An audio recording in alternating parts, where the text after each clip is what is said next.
Yeah, both mics. Can you move over a little bit more? Yeah. Maybe again.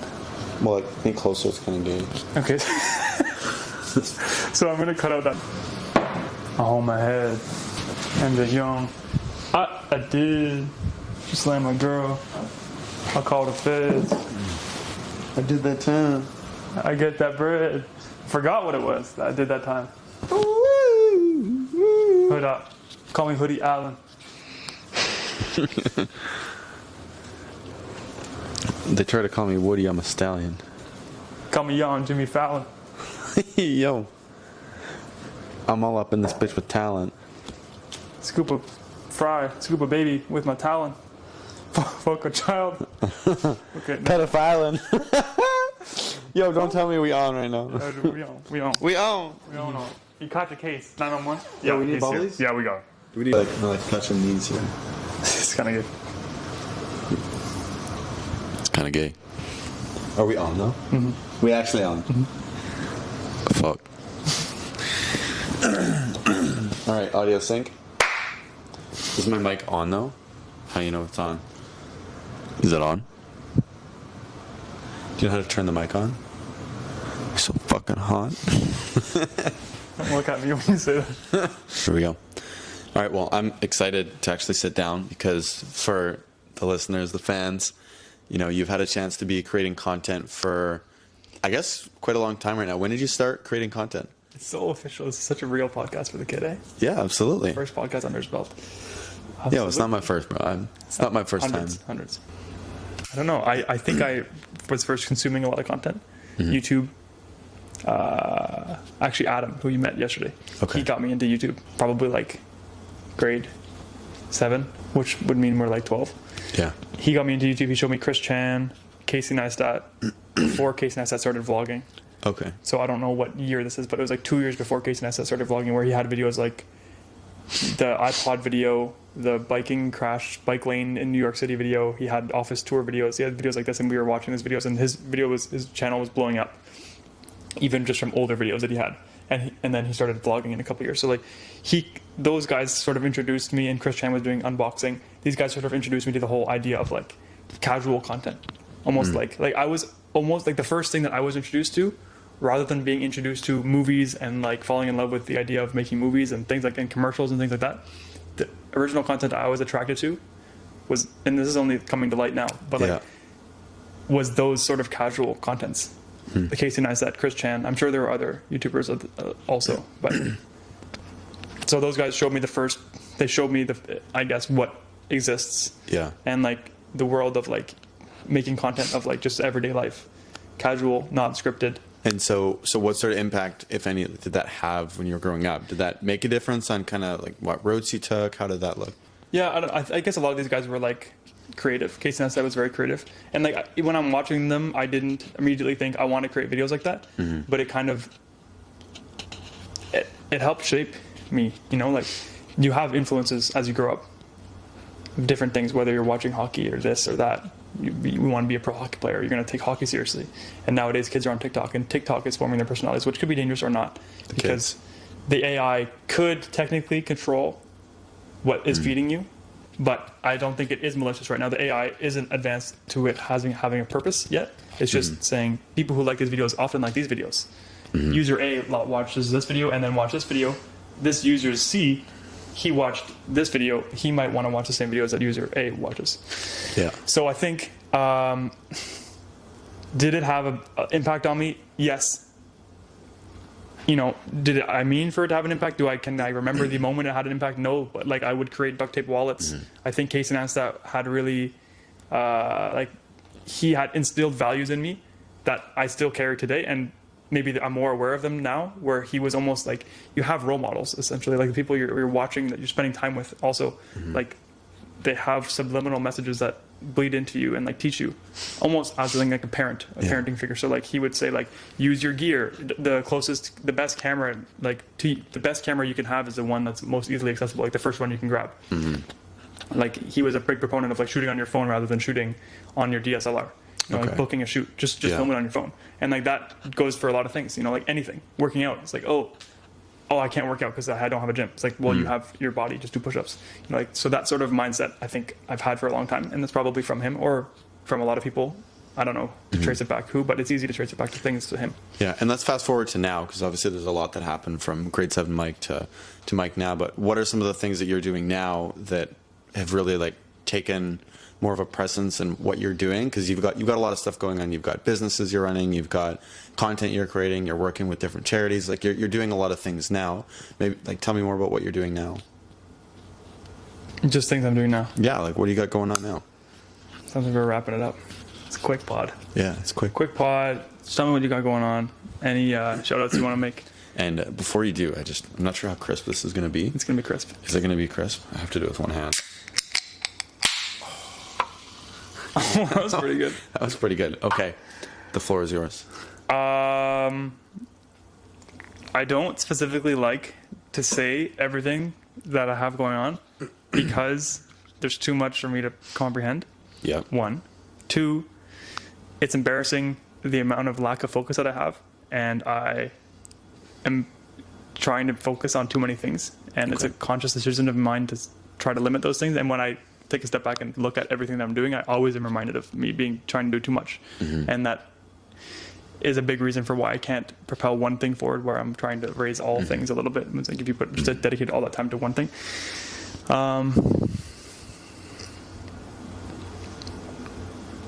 But yeah, so there's 2 or 3 main things that I focus on now. One, Peach Media, being a business, an agency, really. So it started off with video and photo, as most people do.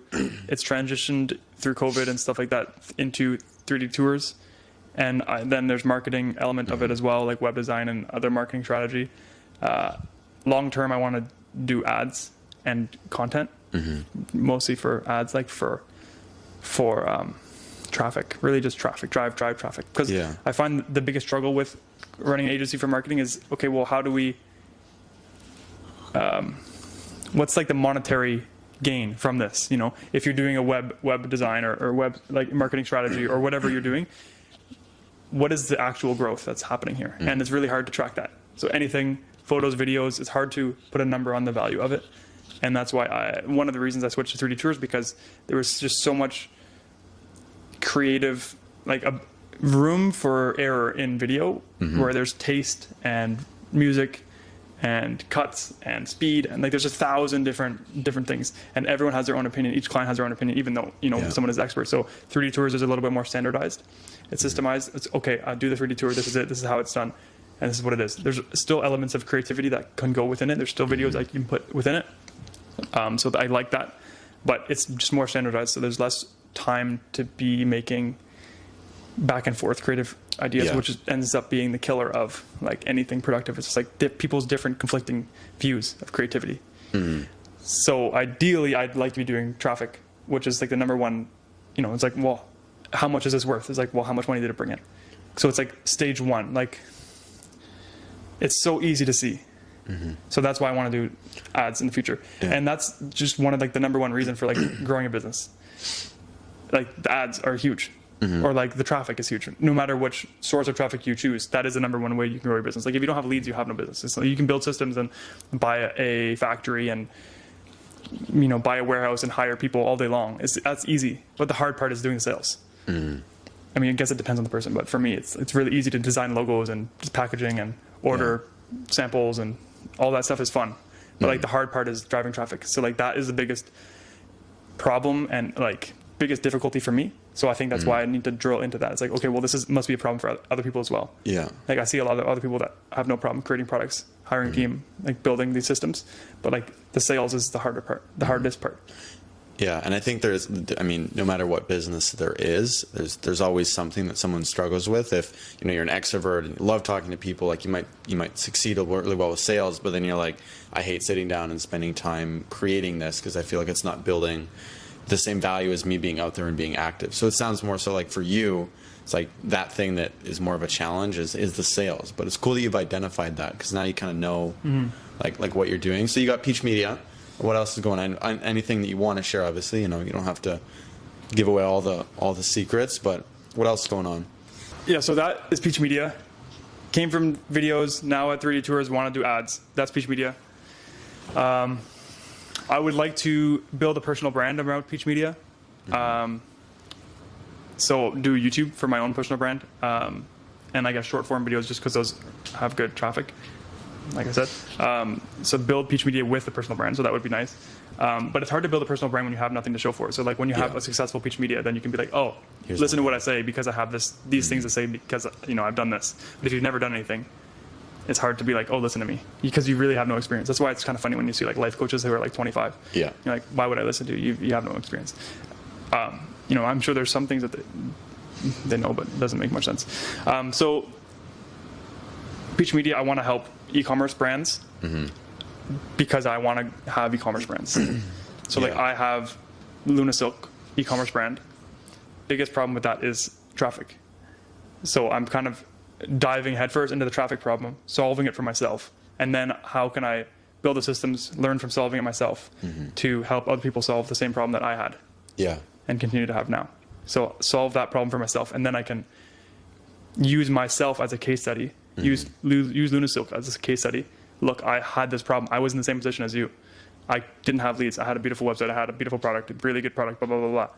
It does not sell itself. Build it and they will come is not true. You can build it all you want, but if no one sees it, they won't buy it. So I'm in the same position as everyone else right now. I can solve the problem, bring ads, influencers, full like multi-channel approach, scale Luna Silk, and then I can leverage Luna Silk as a case study to say, hey, I did this for my brand. Let me do it for yours. So that's Luna Silk. Those are the two main businesses. Luna Silk takes a back seat because I need to get money to invest into ads. Ads are expensive. Getting traffic is expensive. So whether you want to do organic, it takes more time. Paid is faster, but costs more money. Organic is just a little bit unpredictable because you're at the mercy of the algorithms. But now that the algorithms have changed a little bit, there is more room to grow on Instagram and TikTok. But ads is a more scalable, predictable way to do it. It doesn't change as much. It's fundamentally the same. You make things that keep people on the platform, and then they reward you for keeping people on the platform, and then your bid goes up. And it's repeatable. So like organic is like isn't exactly repeatable. It's hard to scale that organically. I feel like you rely on the algorithm blindly. It's a little bit of luck. Ads is more clear. So I think those are the two things, isn't there? Yeah, that sounds about right. And what do you think? Because you've been someone that's tried a lot of businesses, and some things have gone really well, some things maybe not so much. I think that's part of being an entrepreneur is try this, like shit doesn't work. Try this, doesn't work. Try this. This kind of works. Learn from that. Take it in here. What do you feel like have been like some of your failures? Like fall on my face if you're willing to be vulnerable and say, hey, I did this. This didn't work. This is what I took away from it. Yeah. So a problem of mine is, I think people can easily dismiss it as saying, oh, I have ADHD. Like I can't focus on this. I have this. And like whether I do or not, I think it's a weakness of mine. And I had to recognize that after many years of not having great focus and jumping from shiny object to shiny object and saying, I'm going to start with this business, this business, this business. I've recognized that. And that was one of the main reasons for like lack of success in any business because I wasn't dedicating enough time towards it. So most of my failures were just from starting something and not putting enough time into it and jumping to something else. So instead of like jumping all in head first, pouring a bunch of money into it, I just work on it for like, whatever, a week to like 6 months. And then I'd be like, I'm not really interested in it anymore. Like, let me jump ship, which was okay at the time.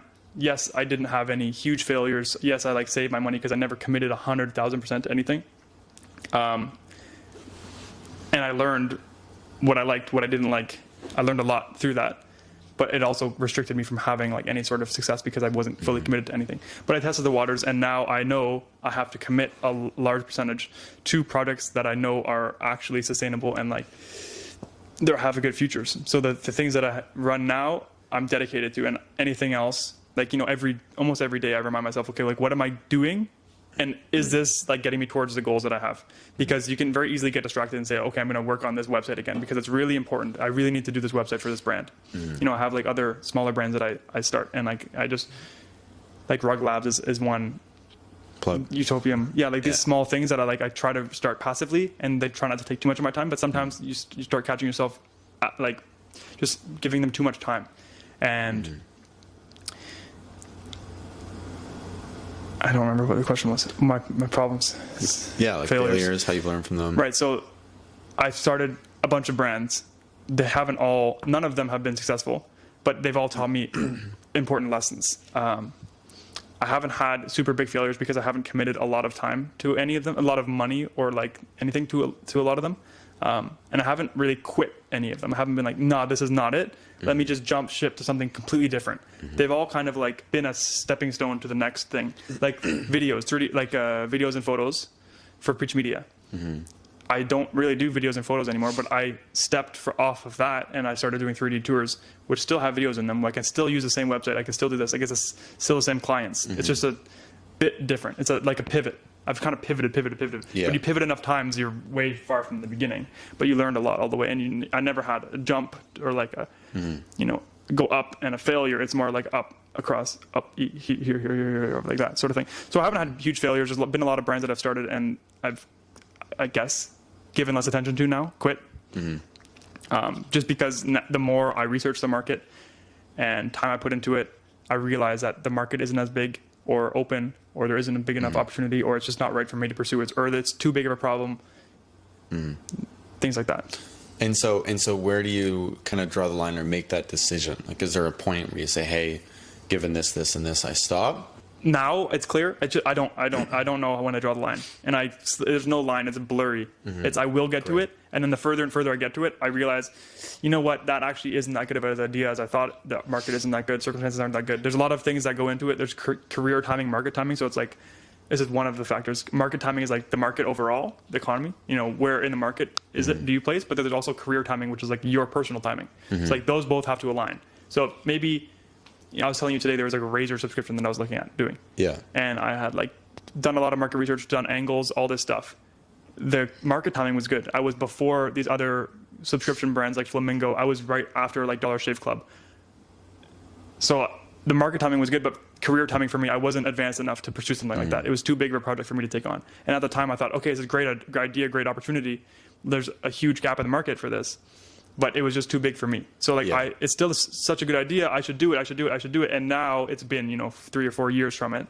And I see other competitors that do it better than I would have done it with capital investment or whatever. I know, okay, I'm not going to pursue that anymore because they've done it. The market, the opportunity is closed. Once the market and the career opportunities stop aligning, then you have to draw a line. Yeah. It's, okay, the opportunity isn't as good as I once thought because I didn't give it enough focus at the time or I wasn't ready at the time. Then I'll have to leave it. Yeah. Let the baby go. Cool. Kill the kid. Yeah, sure, we can call it that. So something different I want to talk about. You recently started doing calisthenics, and I know that on social media this is a big thing that seems to be popping up a lot, or maybe it's my TikTok algorithm, as you said, but it seems to be really becoming a lot. How did that start? Talk more about calisthenics, what you've been doing there. I think it started gaining a lot more popularity through COVID because everyone was working out at home. And they thought, how can I work out at home? The gyms are closed, which was crazy, but gyms are closed. So they gained popularity there. And that's when I had already known about it, but I started following some other YouTubers who had done it and got more interested into it and seeing the potential that you can gain a lot of muscle through calisthenics as well, instead of just only in the gym.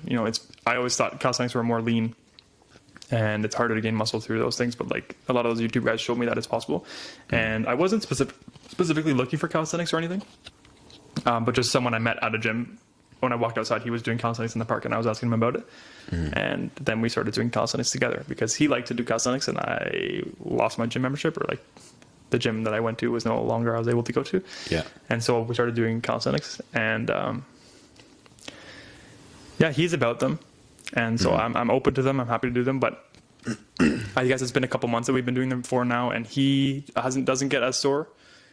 And when we do go to the gym, you get more sore. So we kind of came to the conclusion of having a good balance, because calisthenics is good for like being comfortable in your body, building, balancing, supporting muscles, things like this, add agility, other things like that.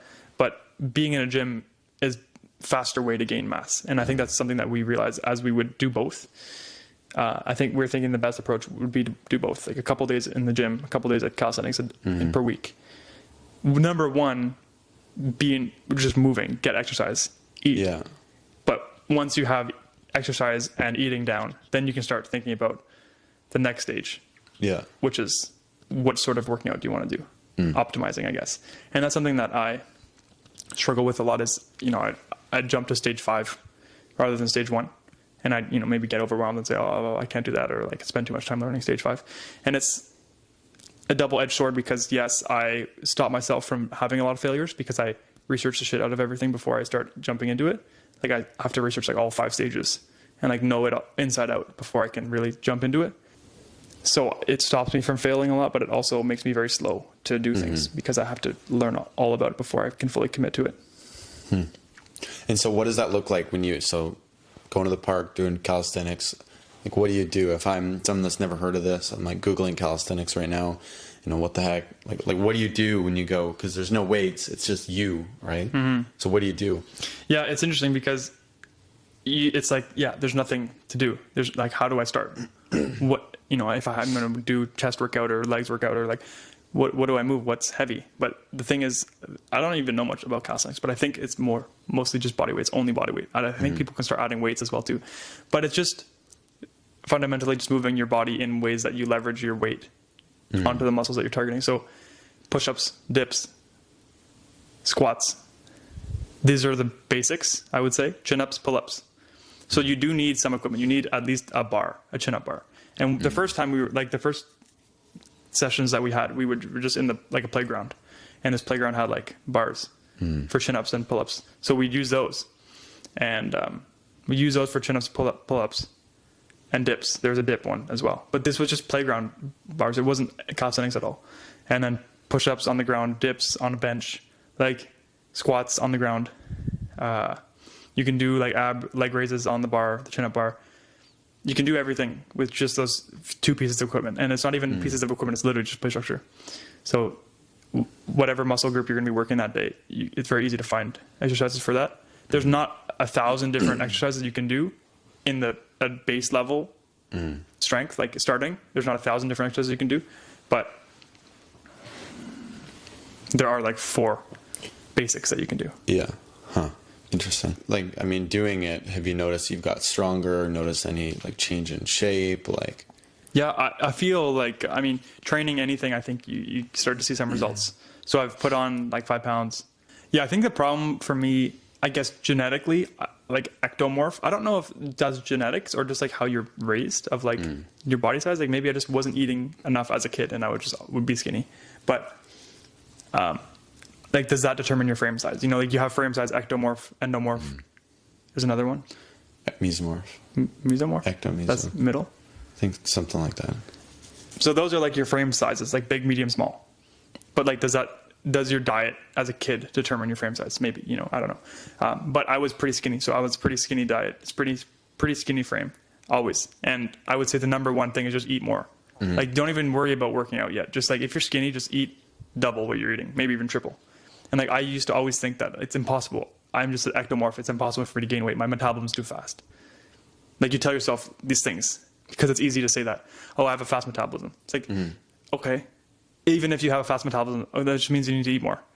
Like it's possible for every single person on earth to gain weight. Maybe subtle anomalies, but like everybody can gain weight. You just need to eat more. Just eat more. Literally just eat more.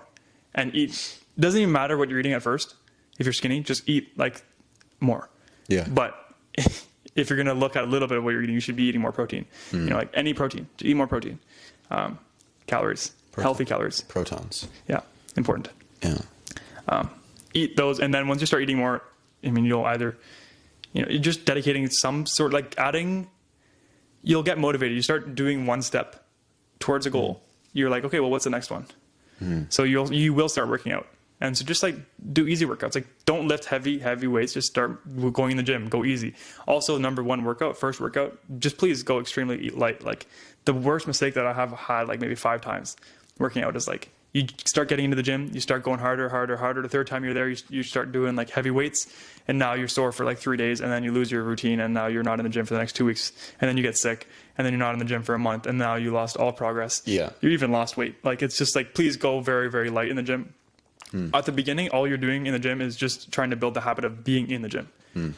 It's not even just like to build muscle. It's literally just to build the habit of being in the gym and like being comfortable with getting over there and everything like that. I heard something that said being like working out is not a physical exercise, it's a mental exercise. It's like just getting yourself into the gym is the battle. It's not physically battling. It's not like that isn't the hard part. The hard part is being in the gym. Yeah. Get in the gym and then you will work out. And like any amount of workout is helpful. Walking to the gym and back is enough workout. You don't even have to do anything in the gym, but like do that. And when you're eating enough good food and doing a little bit of workout, you just easily gain weight. Yeah. And if you're fat, I mean, I don't know what to tell you. Stop eating so much. I've never been fat, so I don't know. Yeah. Listen to someone who used to be fat, but I used to be skinny. So I would just say eat a ton of calories, 3,000, 5,000 calories. 3,000 is more appropriate. I think I ate like about 4,000. 4,000? I think it was like 3,800. It's a lot. The day I measured. Yeah. So like, and now I eat that, but like I haven't always eaten that. I was probably eating like 1,000 when I was skinny and like 15. You know, like I would just eat whatever my mom made me, half a chicken breast. Now I try to eat a full serving of meat, a full chicken breast every meal. Like 4 eggs. That's it's like 50 grams of protein. I have a full chicken breast for lunch, or like a full equivalent of chicken breast in ground beef for lunch. A full chicken breast for dinner, like a full serving of the meat, and meat it with every meal too. Or if it's not meat, then it's like a lot of chickpeas or like whatever. Yeah. Like I might go vegan in the future. Yeah. But It'd be cool. It's like shaving your head. I went vegan for try it out. You don't have to commit to it forever, but like I think right now in this point in my life, I'm on a budget for food, and I need to get a lot of nutrients out of my food. And I think that's most easily done through meat. So I eat meat. Trying to gain weight, it's easier with meat. So do with meat first, and then once you're at the size that you want, you can switch to vegan, or you can afford to do that, or spend more time with cooking, things like that. Yeah. Cool. Well, let's change a little bit. Who are some of your influences now? So you talked about when you started, you had these main guys with Casey Neistat and these people you were watching. Who are you watching now? Who are you listening to? And talk to me more about like kind of who are your people that you're, I guess, taking mentorship from in a sense. And it sounds like, I know, just living with you, I know that YouTube is a big part of that, but tell me more. There's too many people. Yeah. There's way too many people. And I think that could be a problem because then you have conflicting opinions. Obviously, they say like the 5 people that you surround yourself with are going to, what is it? You're the sum of the 5 people you surround yourself with? Yeah. And that is generally for, I think it's older saying like it's generally for your social circle, like your physical surrounding. But I think now we have the opportunity of surrounding yourself with anyone you want. You can choose to surround yourself with people online. I probably consume more content from Alex Hormozy on a daily basis compared to like 90% of my friends. And like when in another time of the world have we had the ability to like so easily connect with like a 50 millionaire, what do you even call it, 100 millionaire? Something like that. Lots of millions. Yeah, like super rich people who are putting themselves out there to help us, and of course they're gonna like grow their own business with it. But it's a positive cycle where you can surround yourself with these positive influences. You can design your life very easily by surrounding yourself with people who you want to be like in the future. I probably surround myself with too many people, too many different opinions, but I think it's important to hear opinions from all different sort of sides to create your own opinion based on all these different opinions. Now you can create your own opinion. Yeah. And you said something to me about that in the past of, take all this different content and don't let it influence you, but let it have weight in your decisions after you've taken your own perspective on something like that, right? Yeah, my mom always gets mad at me for it because I always ask people their opinions on everything because I'm curious. Like, what's your opinion on this? And like, what do you think I should do for this? But I'm not saying, hey, mama, I'm looking for you to tell me exactly. Like, I will do whatever you say. I'm just looking for her opinion. Based on her experience, I will weigh that based on her experience, based on what her opinion is worth. Not just my mom, anyone's. If I'm asking someone about making money or making a clay bowl, and I ask a millionaire, maybe his opinion isn't worth the most because he's never made clay bowls in his life, but he might have a little bit of opinion, so I can weigh his opinion based on how much I think he knows. So like my mom says, why would I bother telling you? You don't listen, you don't do what I say anyways. It's like, no, mom, like I digest your opinion, weigh it, and I say, okay, I value that opinion and that will help create my own opinion. Thank you for your input. That plays a factor in my decision making now. So I just weigh a lot of different people's opinions and I can create my own. I think it's important so that you can hear all different polar sides of any topic and create your own opinion on it. Yeah, that's cool. And just as we, kind of near the back part of the podcast, but I wanted to give you this stage. There's a lot happening in the world right now.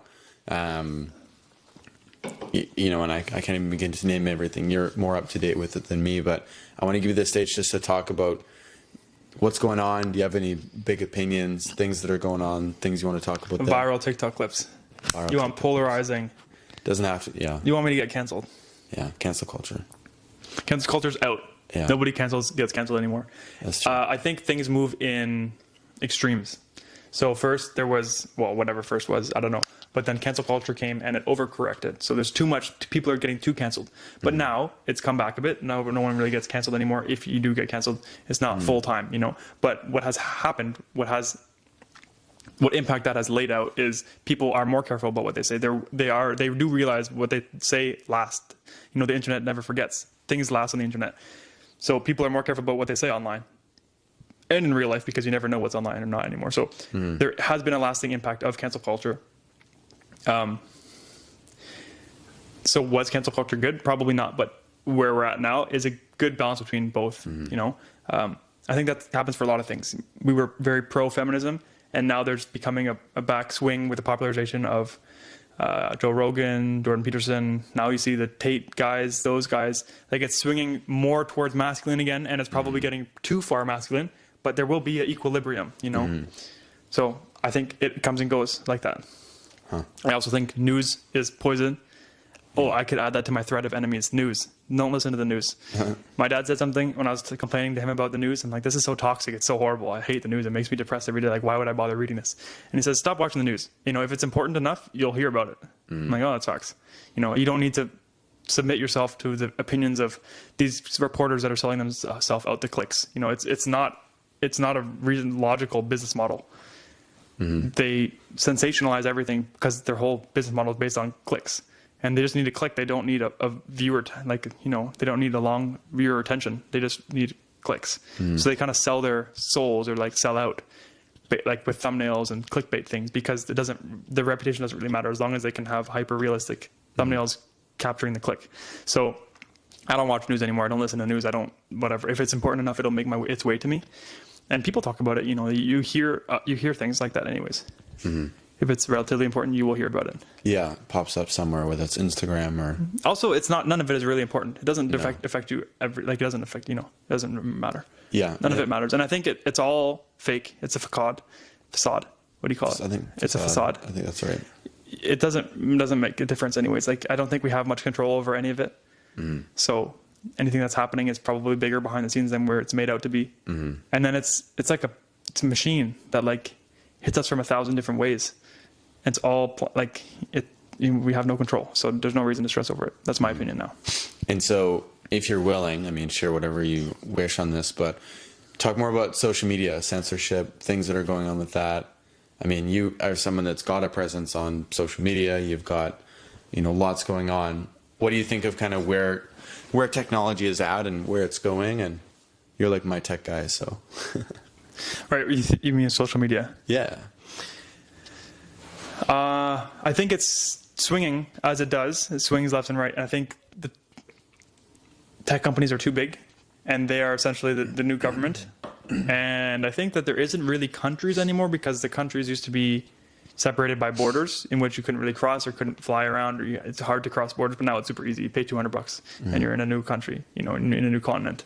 So the idea of countries doesn't really make sense anymore. Tech companies are basically the government, so there's no government different borders for countries. Everyone basically uses the same currency. Not that they do, but you can get by using the US dollar everywhere essentially, or like any dollar anywhere. I could be using Zimbabwe dollars here and you can just convert it, you know, online. It's not that difficult. So the idea of countries, I think, is obsolete mostly. Will we be heading towards a single currency? Maybe. Does it really matter? Probably not, because we're basically already there. So I think tech companies are the new government, and I think they have too much power, and I think they're not doing it very well because they're running it like a tech company rather than like a government, and so people get banned. They're not clear on their values, and I think governments need to be very clear about what you do. Just with bannings and freedom of speech, things like that is interesting because we have freedom of speech, but then in public you have that, even though you kind of barely have that now.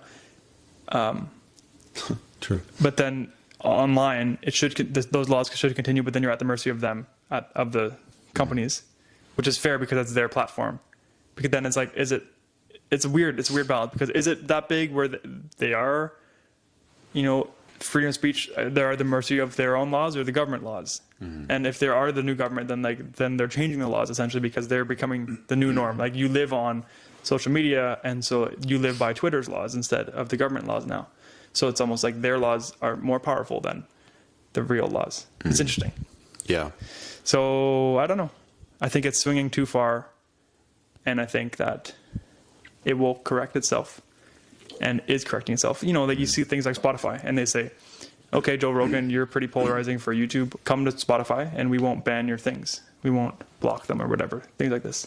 And they add them disclaimers saying, click here for COVID information, but they leave it up. But as people come off of those and they leave them and say, I don't trust Twitter anymore, I need to find a new platform, they'll find a platform, and that creates a market opportunity for someone who has the career opportunity, the career timing, to pursue that market opportunity and say, I'm going to create a social media that does not have any rules, and you can do whatever you want here. And maybe there are laws or rules within it, but they're just clear rules. You can only post one time every hour. That would stop cyberbullying, or like that would reduce it. If someone reports your texts or reports, I don't know, I'm coming up with these on the spot, but if someone reports your tweet, then you're blocked for an hour. Like, that's not that long of a block, but like, you can only max put out 12 tweets a day. Like, how painful can you be? I don't know. It'll move. It'll transition to new things. What's next for you? Like, what's going on next 5 years? The plan, what's going on? 5 years is a long time away. 5 years is a lot. It's a big plan. There's just things you need to do in your life. Move out of your hometown. Whether you just go there for a couple months, you're just trying it. Try another city for a couple months, shave your head. There's things that you need to do. Those seem like very different examples, but equally important. It's important to play with your appearance, get out of your comfort zone. I guess that's the thing. So grow your business, push yourself in while you're young, while you have energy. I don't know. I hear it. I hear people say that. I seem to have energy right now. Push yourself, see how good you can be. And then that creates a framework for the rest of your life. I think you can continue to change throughout the rest of your life, but it gets harder as you get older. Yeah. So try to just ask yourself big questions and do a little bit of thinking of, who do I want to be? Who do I want to be? And then you can think of, okay, well, what are the goals? And then what's important about those goals? So how can I achieve these goals? What's the best way? What's the best jobs I can do? What are my goals? It's not only monetarily, but what kind of family do I want to have? Where do I want to be living? What are these values that I want to have? And then you can build your other opinions based off of those. But I think once you have a bit of a foundation, then you can start to think, okay, well, do I want to live in Europe or Canada or this or that? Yeah. Do I want to be working a job or not? Do I want to be making a little bit of money or a lot of money? How much time do I want to dedicate to making money? If the family is really important to me, maybe you shouldn't be dedicating your life to a law degree and like pursuing a lawyer, because that will take, I don't know how long, 10 hours a day. How much time do you have to be making friends and doing this and that? I don't know. So 5-year plan is dependent on a lot of factors. Moving and move, make money. For me, make money is important. Most of it is just like achieving your goals and then being disciplined enough to achieve those goals. But the goals have to be the right goals, because you can set bad goals and you can set yourself down a bad path or a path that isn't important. Yeah. Do you have any big, ambitious, wild, crazy goals? Like 5 years, I know it's crazy. It might not happen, but this would be sweet. I used to want to make $100,000 because that would prove to myself that I can do that without a university degree. That's how much money I would be making with a university degree. So make $100,000 and you're good without a university degree. I can prove to myself that I didn't need that, or I don't need that, or I don't need to pursue the regular pathway. That's since I think $100,000 is now like $200,000. So now you need make like $200,000.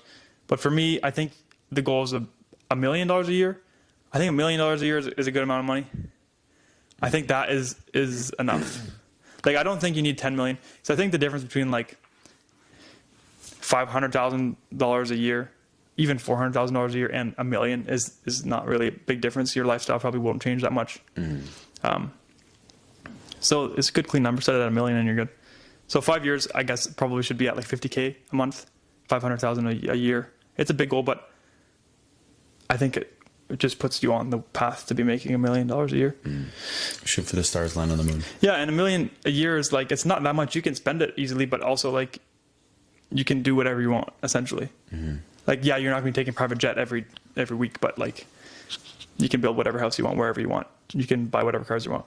And $1 million, like that's steady income. Like having a set lump sum isn't the same. You need to have active income, because $1 million a year essentially is like 60 million. Because well, by the time you're 40, now you're making $1 million a year, and then for the next 60 years, you're making $1 million. I mean, that's even exaggeration, but like, yeah. So like, you need to have active income. You need to have an income source that's giving you that amount of money every year consistently, instead of just having one lump sum. So I think working on active recurring revenue is important as well. It's building businesses essentially.